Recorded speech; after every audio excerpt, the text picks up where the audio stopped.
When you're standing up on the carriage on a heavy spring, your job is to push the carriage out and to move the carriage and move the heavy spring.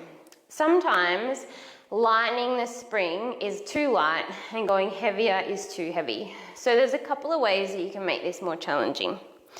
If you wanted to make this easier for your client, so pressing out and in was too hard for your client, then you can simply make it easier by taking their leg a little further out on the carriage.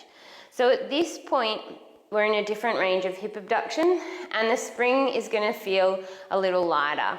We're changing their range of movement and making it a little easier for them.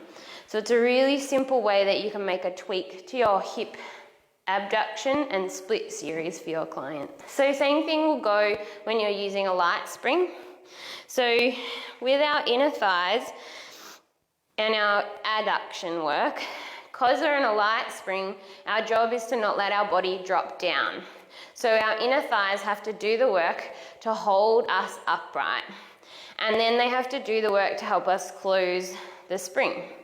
Now, if your clients are going in and out and that feels super easy for them, but changing to a lighter spring is too hard, then we can start them in more of a hip abduction position, and then it's going to be a little bit more challenging for them because they're able to go through a little bit more of their range of movement.